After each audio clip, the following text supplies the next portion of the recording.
या अल्लाह मैंने बचा ले, या अल्लाह अल्लाह ज़ालिमा मैंने बचा ले। मुके भाई ते आ इत्थे आप अगे गए किधर गए चले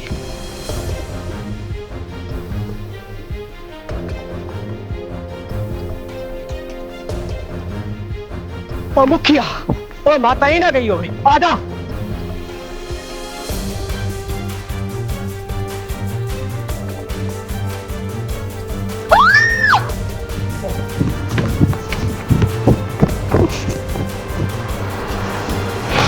मुखी भाग हो गई है ओ भाग गया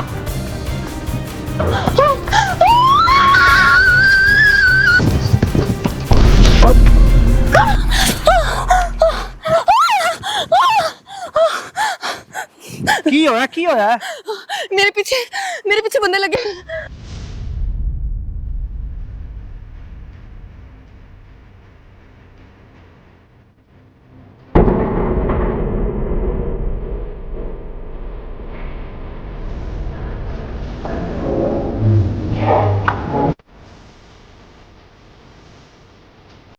रुक तेरी ऐसी रीता सी की होया तो कौन सा ने मैंने मेरे घर छड़ के आओ। ए तेरे पीछे क्यों लगे हो सन खैर सी मैं नाल दी कच्ची बाती थी। मैं रोज जानी है बच्चों ने पढ़ाण टीचर ए रोज मेरा राह डकदे ने। इन्हां ने मैं अज थोड़ा जा कहा कि तुहाडे घर भी मां भैन होनी आ ते ए मेरे पीछे लग गए ने। अच्छा चुप कर रो नहीं तू ठीक जगह ते आ गई है तेरा ते कुछ भी नहीं कोई कर सकता ना डर एक पानी लेना यार चल अरे पानी पीना चला नहीं पानी पिलाऊं मैं ए पानी पी और डरन दी कोई लोड़ नहीं पानी पी तू आराम ना पी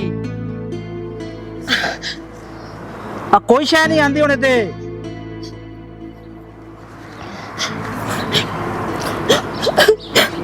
अच्छा गल दस मैनू ये तू कली क्यों आनी घर तेरे भरा या बाप तेरा कोई नहीं मेरा अब्बू है ज़ईफ ने। भाई तेरे मेरा भाई नहीं है मैं कल्ली हां बस एक भैन हां। शादी शुदी तेरी नहीं हुई नहीं मेरी भी कोई नहीं हुई और मैं वैसे गल कीती है कि मेरी शादी नहीं हुई मेरे को तेने कोई डरन की लोड़ नहीं है।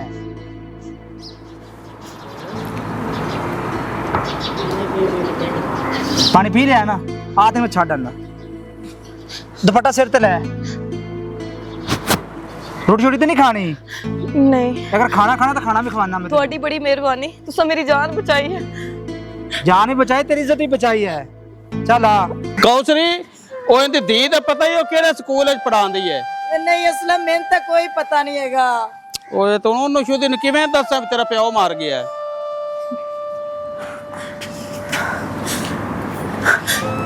की है मेरे अब्बू की होया ਇਹ ਜਿਹੜੀ ਤੇਰੀ ਮਤਰੇਈ ਮਾਂ ਨਹੀਂ ਉਹ ਨਸ ਗਈ ਹੈ ਤੇ ਤੇਰਾ ਅੱਬੂ ਉਹਦੇ ਵਹਿਮ ਨਾਲ ਮਰ ਗਿਆ ਹੈ अब्बू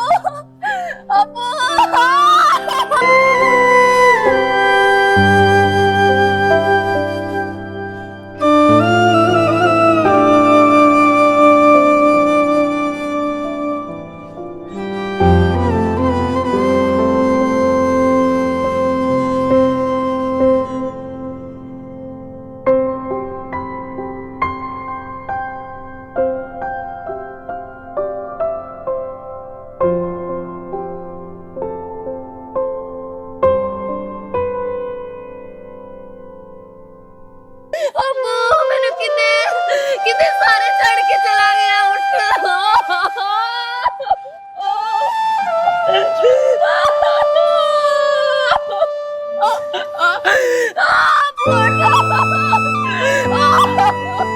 चुप कर दिए चुप कर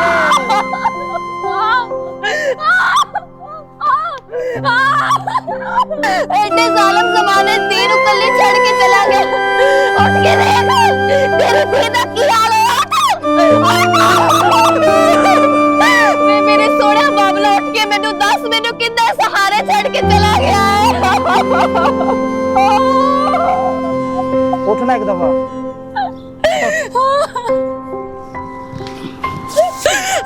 मैं तेरा सारा बनागा मैं तेरा निकाह करूंगा, तेरी अपनी इज्जत बनावांगा। ना रो, दी रूह तकलीफ हो रही है।